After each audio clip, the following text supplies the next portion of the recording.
Hello, সব কেমন আছো? ভালো আছো তো? হুম। প্র্যাকটিস করছো এগুলো? অপ্রকৃত থেকে মিশ্র, মিশ্র থেকে অপ্রকৃত, এগুলো প্র্যাকটিস করছো? হ্যাঁ, চলো আজকে ওরকমই কিছু আছে।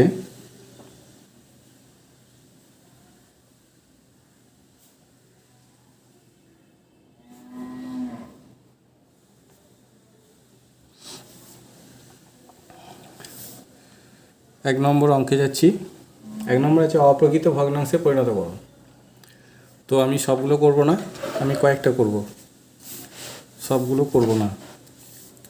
একের ক করব আর বর্গীর জ করব।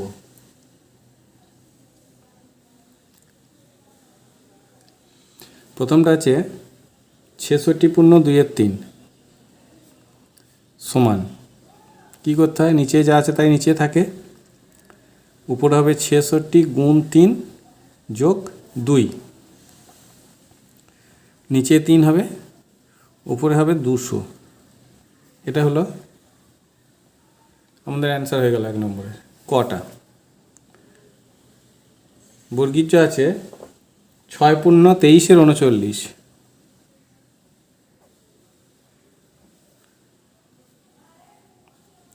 নিচে 39 হয়ে যাবে, 6 গুণ 39 যোগ 23, নিচে হয়ে গেল 39। উপরে হবে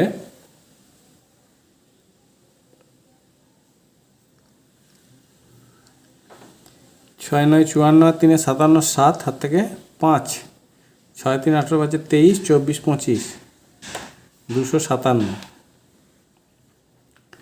এটা অ্যান্সার। তাহলে একের দাগের দুটো হয়ে গেল, বাকিগুলো তোমরা নিজেরা করবে। আমি দুইয়ের দাগের যাচ্ছি। দুইয়ের দাগের আছে মিশ্র ভগ্নাংশে পরিণত করো। এখানেও আমি দুটো করব। প্রথমটা আছে 267, নিচে হচ্ছে 31। 267 31 কী করব? 267কে 31 দিয়ে ভাগ। কবার যাবে? 8 বার যাবে, 248। এটা হলো। এবার এটা যেটা ভাগ শেষে সেটা উপরে যাবে, যেটা নিচে ছিল সেটা নিচে থাকবে। তাহলে এটা সমান হলো 8×19=31 হয়েছে। এটা ক হলো। এবার আমি কি করব? বর্গীর জ করব। বর্গীর জ আছে 506/69। এটাও তাই, 506কে 69 দিয়ে ভাগ।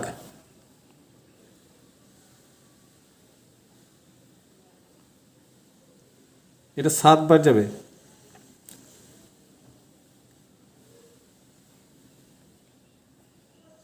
483।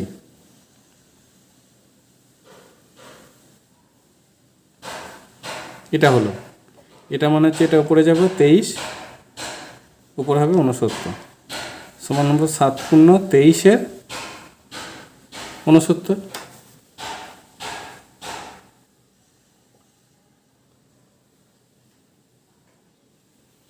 ঠিক আছে, এটা হলো অ্যান্সার। এবার আমি 3 নম্বরে যাচ্ছি। 3 নম্বরে আছে 4টি করে সমমানের ভগ্নাংশ লেখো। আমি একটা করব, তার আগের দিন করিয়েছিলাম। ঘটা করব। 4টে দেওয়া আছে, তার মধ্যে আমি ঘটা করব। 13-17 কী করব? উপর এবং নিচে লব এবং হরকে একই সংখ্যা দিয়ে গুণ। হয়ে গেল, একটা হলো। আবার একই সংখ্যা দিয়ে গুণ।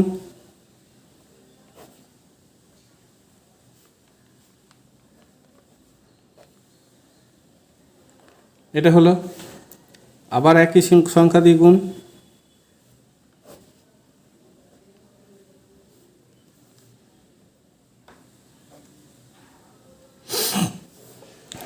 আবার একই সংখ্যা দিয়ে গুণ।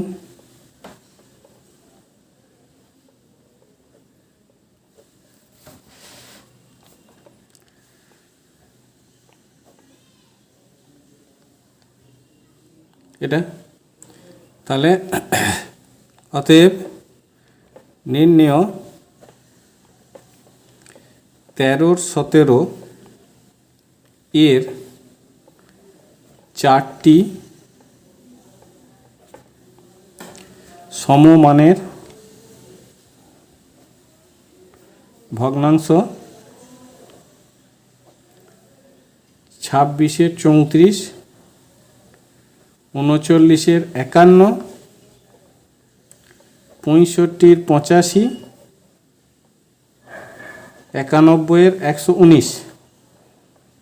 এগুলো হয়ে গেল অ্যান্সার।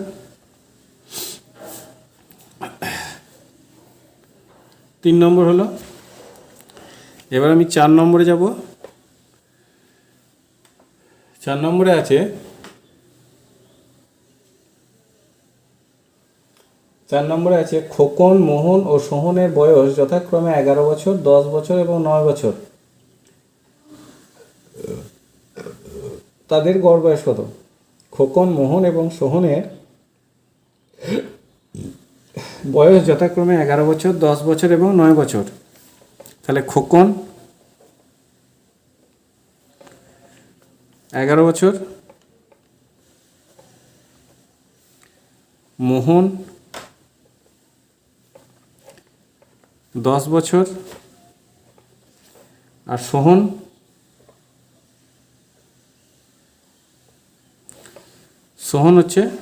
9 বছর।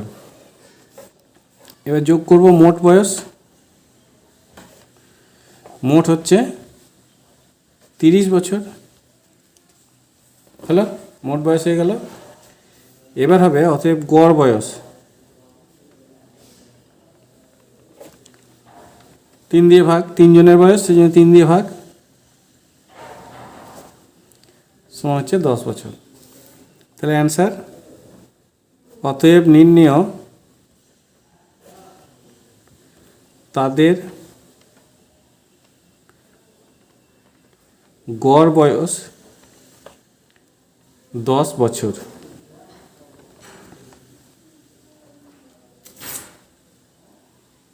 হয়েছে? এটা 4 নম্বর হলো। 5 নম্বরে কি আছে দেখো। 5 নম্বরে আছে 1900 সালের মোট দিন সংখ্যা। এই দিন সংখ্যা বের করতে গেলে কি করতে হয় না, দিন সংখ্যা বের করতে গেলে দেখতে হবে যে সালটার দিন সংখ্যা বের করব সেই সালটা লিপ ইয়ার কিনা। তা এই লিপ ইয়ার কিনা জানার জন্য আমরা কি করি? এই লিপ ইয়ার কিনা জানার জন্য আমরা সাধারণত সেই সালটাকে 4 দিয়ে ভাগ করি, সালের সংখ্যাটাকে 4 দিয়ে ভাগ করি। যদি মিলে যায় তাহলে সেটা লিপ ইয়ার, তার মানে সেখানে হবে 366 দিন। আর যদি না মেলে তাহলে সেটা লিপ ইয়ার নয়, তার মানে সেখানে দিন সংখ্যা হবে 365 দিন। ঠিক আছে? এটা গেল সাধারণ সালের ক্ষেত্রে। কিন্তু যখন 1900, 2000, 2100, 100, 500 এরকম সালগুলোর শেষে দেখবে 2টো বা 3টে করে শূন্য থাকবে। তো যে সমস্ত সালগুলোর শেষে 2টো বা 3টে করে শূন্য থাকবে সেই সমস্ত সালগুলোর ক্ষেত্রে ওই 4 দিয়ে ভাগ করলে হবে না। সেই সমস্ত সালগুলোর শেষে 2টো বা 3টে শূন্য থাকবে, সেগুলোকে 4 দিয়ে ভাগ করলে হবে না। সেইগুলোর ক্ষেত্রে কি করতে হবে? 400 দিয়ে ভাগ করতে হবে। তার মানে দিয়ে যদি সেটা মিলে যায় তাহলে লিপ ইয়ার হবে, আর যদি 400 দিয়ে না মেলে তাহলে লিপ ইয়ার হবে না। তাহলে আমরা 1900 সালের শেষে কি রয়েছে? 2টো শূন্য রয়েছে, এগুলোকে বলা হয় শতাব্দী বর্ষ। শতাব্দী বর্ষ মানে হচ্ছে 100 বছর পর পর 1 শতাব্দী হয়, 100 বছরের হচ্ছে 1 শতাব্দী। তাহলে 1900কে আমরা কি করব? কি দিয়ে ভাগ করব? 4 দিয়ে করব না, কারণ এখানে 2টো শূন্য আছে। তাহলে আমরা 400 দিয়ে ভাগ করব। 400 দিয়ে ভাগ করে দেখো মিলছে কিনা। 400 দিয়ে ভাগ করলে 4 বার যাবে, 1600 হলো, মিলছে না। 300 ভাগ শেষ থাকছে, তাহলে মিলছে না। তাহলে অতএব 1900 সাল অধিবর্ষ নয়। অধিবর্ষ মানে লিপিয়ার, লিপিয়ার নয়। তার মানে অতএব 1900 সালের মোট দিন সংখ্যা সমান হচ্ছে 365। ঠিক আছে, অ্যান্সার লিখি। অতএব নির্ণয় 1900 সালের মোট দিন সংখ্যা 365। এটা হলো আমাদের অ্যান্সার। আচ্ছা, 5 নম্বর হলো। 6 নম্বরে কি আছে দেখো। 6 নম্বরে আছে, একই আছে অনেকটা, 2016 সালের মোট দিন সংখ্যা। এটা 2016। একে আমরা কী দিয়ে ভাগ করব? এটা দেখো শেষে দুটো শূন্য নেই, দুটো বা তিনটে শূন্য নেই, তার মানে এটা জেনারেল ইয়ার। তাহলে একে 4 দিয়ে ভাগ করব।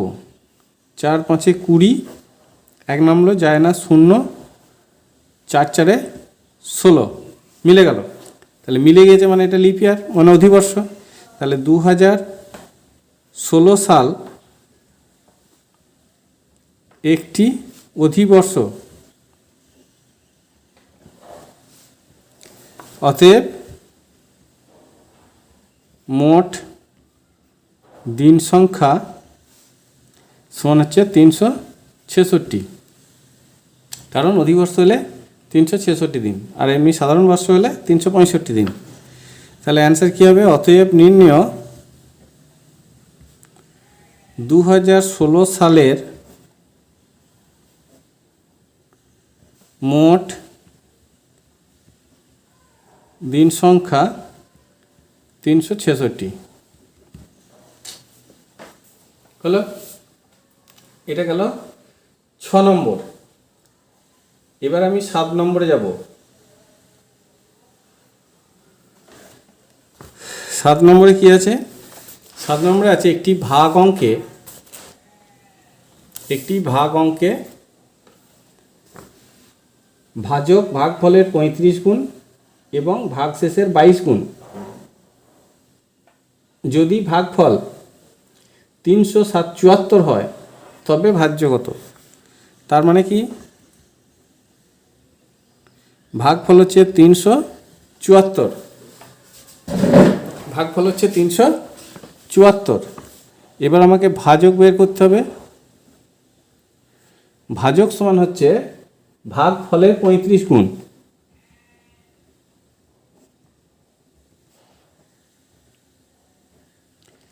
ভাগফলের 35 গুণ সমান হচ্ছে 374 গুণ 35। 374কে 35 দিয়ে গুণ করতে হবে।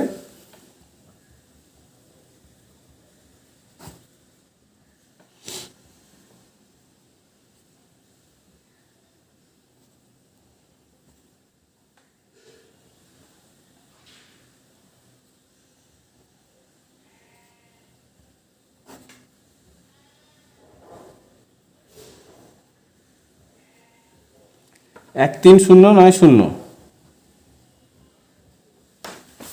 তাহলে ভাজক হচ্ছে 13090।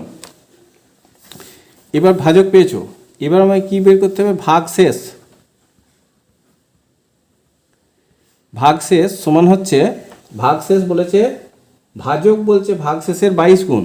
তাহলে ভাগশেষ হবে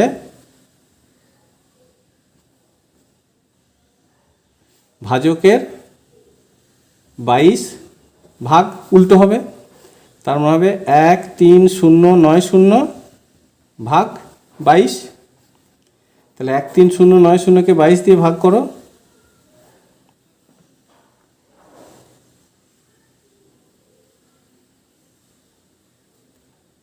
5 বার যাবে। এটা হলো 9 নামলো। এবার ভাবছি 9 বার যাবে।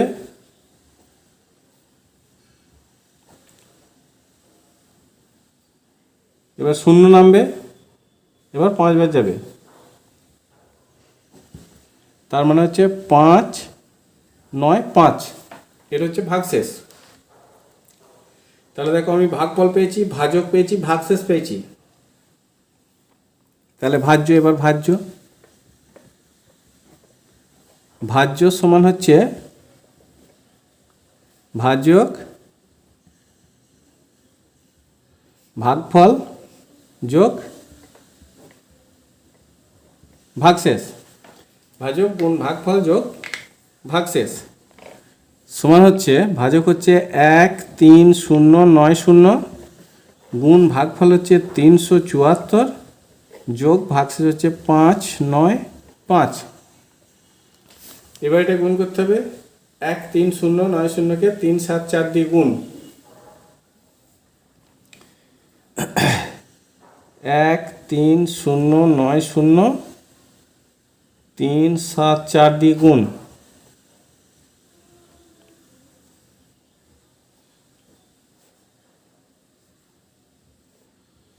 এটা গেল।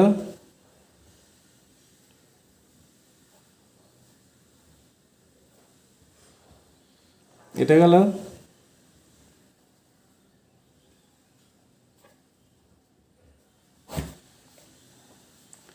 0, 6, 6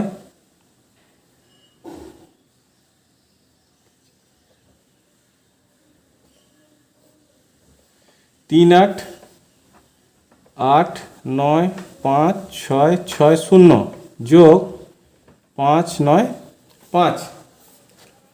এবার এদের যোগ করো।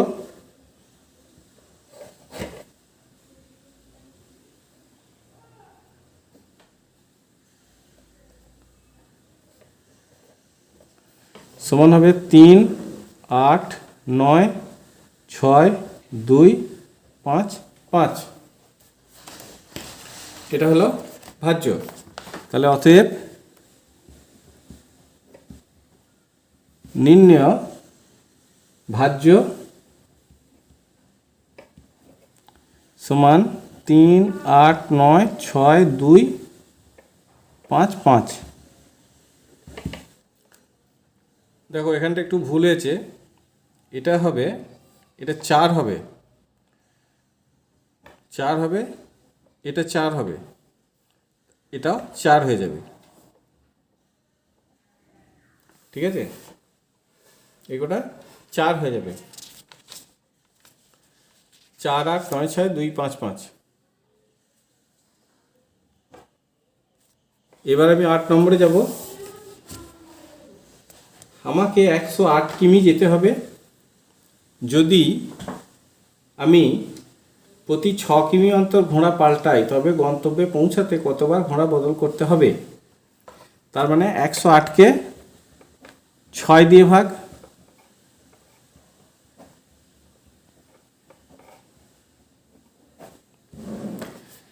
বার ঘোড়া বদল করতে হতো, কিন্তু আমি যখন শেষে গন্তব্যে পৌঁছে যাব তখন গিয়ার ঘোড়া বদল করব না। তাই আমাকে ঘোড়া একবার কম বদল করতে হবে। তার মানে হবে 18 বিয়োগ 1 সমান 17 বার। তাহলে অ্যান্সার কি হবে? অতএব নির্ণেয় আমাকে 17 বার ঘোড়া বদল করতে হবে। এটা হচ্ছে অ্যান্সার। হ্যালো, এবার 9 নম্বরে যাব। 9 নম্বরে আছে 7, 8, 6, 1, 2, 1 থেকে কমপক্ষে কত বিয়োগ করলে বিয়োগফল 3, 4, 3 দ্বারা বিভাজ্য হবে?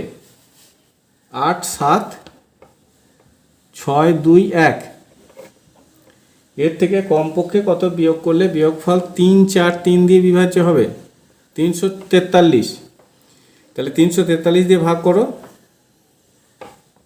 দুবার যাবে। 6, 8, 6 190 হলো, দুবার নামবে, 2 নামলো।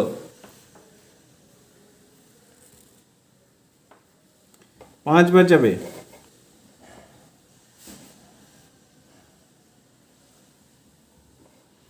1715।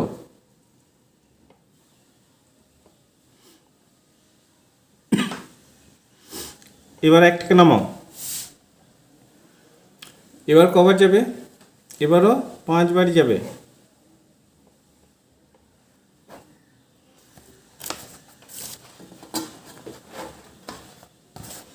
পাঁচবার গিয়ে কত হলো,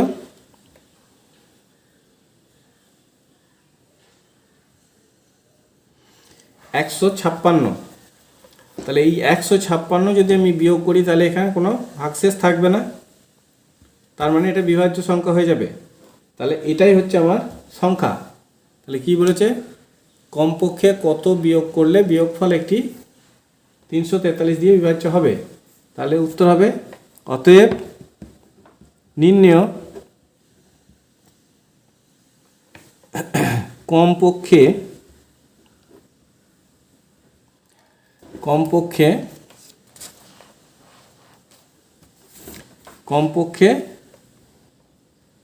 156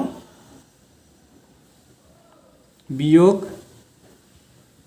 করতে হবে। এটা হলো আমাদের অ্যান্সার। এটা 9 নম্বর গেল। এবার দেখো আমি 10 নম্বরে যাচ্ছি। 10 নম্বরে আছে, আমার কাছে 375.08 টাকা আছে। যদি আমি প্রতিটি 28.04 টাকা দামের 1 ডজন পেন কিনি, তবে আমার কাছে আর কত টাকা থাকবে। 28.04 টাকা দামের 1 ডজন পেন। 1 ডজন মানে কটা, 1 ডজন মানে হচ্ছে 12টা। 1 ডজন মানে 12টা। তাহলে আমি 12টা পেন কিনেছি, তাহলে 12টা পেনের মোট দাম, 12টি পেনের মোট দাম সমান হবে 12 গুণ 28.04। গুণ করো,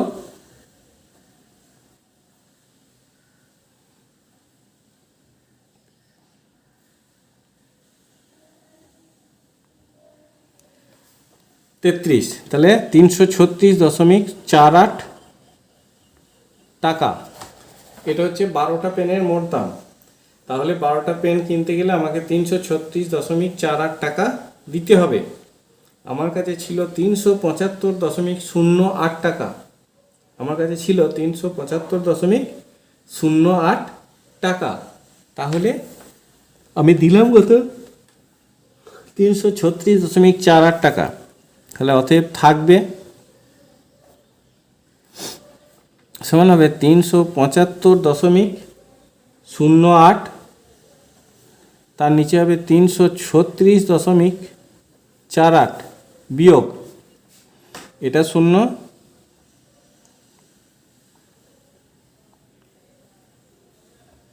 38.60 টাকা। এটা আমার কাছে থাকবে। তাহলে আমরা কি লিখব, আমার কাছে আর কত টাকা থাকবে। অতএব নির্ণেয় আমার কাছে আর 38.60 টাকা থাকবে।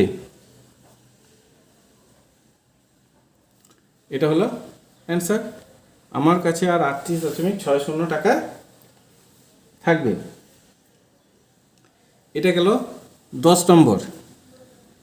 এবার আমি 11 নম্বরে যাচ্ছি। 11 নম্বরে বলেছে, প্রতি ভিক্ষুককে 1.50 টাকা হিসাবে একদল ভিক্ষুককে মোট 30 টাকা দিলাম। আমি প্রতি ভিক্ষুককে 1.50 টাকা হিসাবে একদল ভিক্ষুককে মোট 30 টাকা দিলাম। তাহলে ওই দলে কতজন ভিক্ষুক ছিল। মোট 30 টাকা দিয়েছি,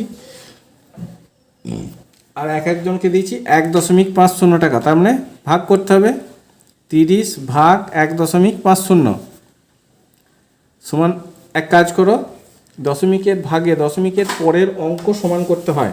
এখানে দশমিকের পরে দুটো অঙ্ক আছে, তাহলে এখানে আমি দশমিক দিয়ে দুটো অঙ্ক করে নিলাম। এখানেও দুটো হয়েছে, এখানেও দুটো হয়েছে। এবার তুমি দশমিকটাকে বাদ দিয়ে দিতে পারো।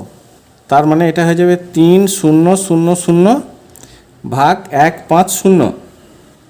3000 ভাগ 150। এটাকে আমরা ভাগ করব। ভাগটা খুব সোজা, 15 2 30, 20 হলো। ভাগফলটা খুবই সোজা। তাহলে কত হলো? 20। তাহলে আমাদের অ্যান্সার কি? অতএব নির্ণেয় ওই দলে 20 জন ভিক্ষুক ছিল। ওই দলে 20 জন ভিক্ষুক ছিল। এটা হলো 11 নম্বর।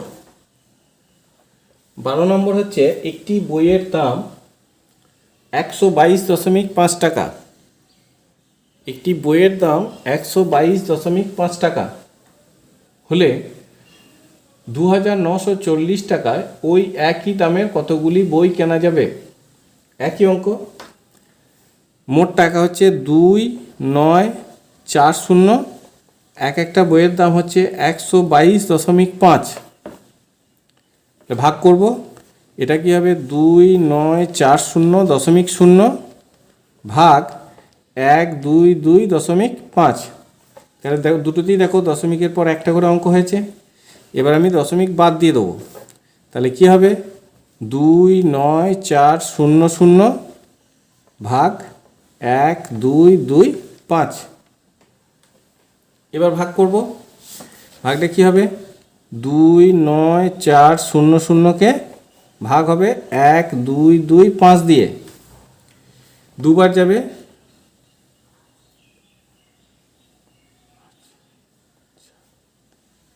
এটা হলো, বিয়োগ করো।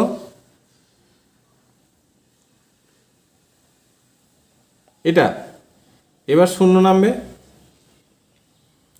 এবার দেখো 4 বার যাবে।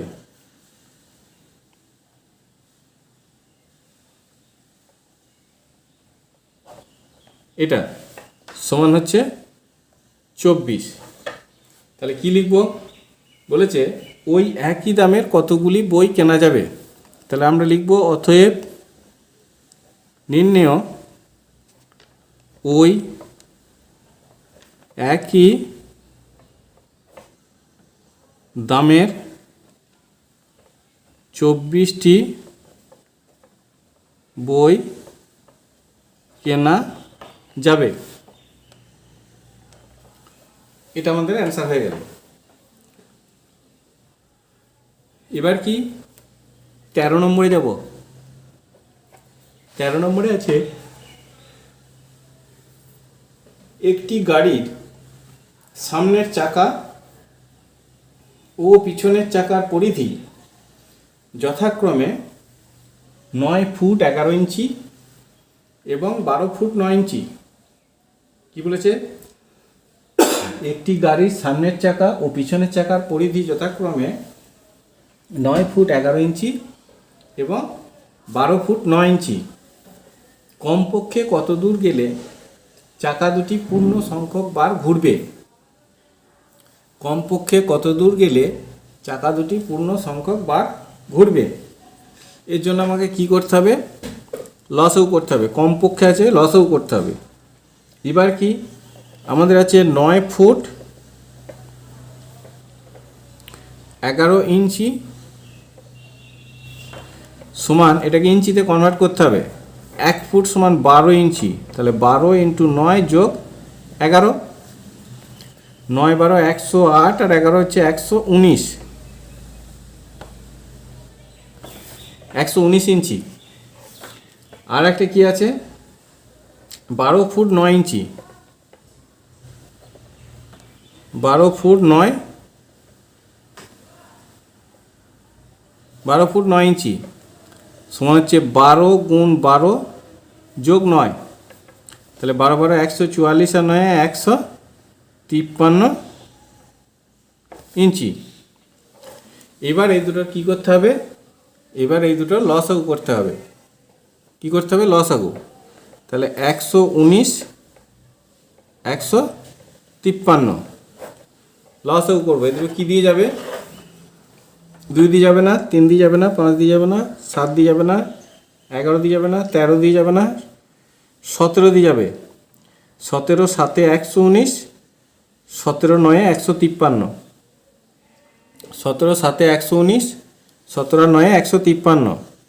তাহলে অতএব লসাগু সমান হচ্ছে 17 গুণ 7 গুণ 9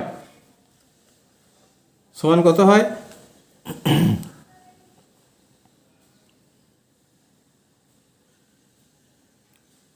সমান হচ্ছে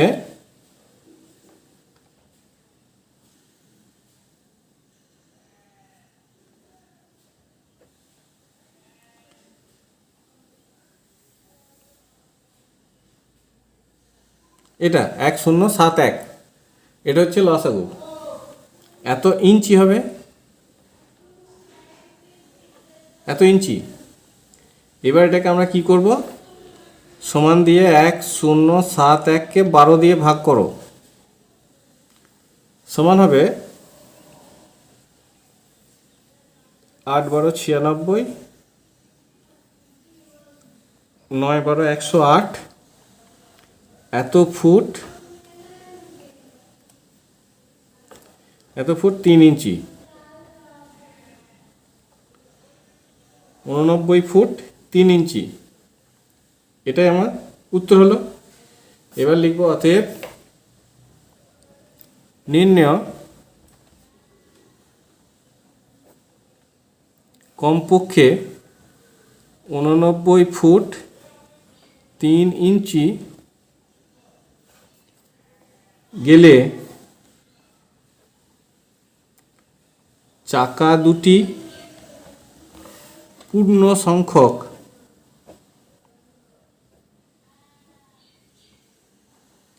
বার ঘুরবে।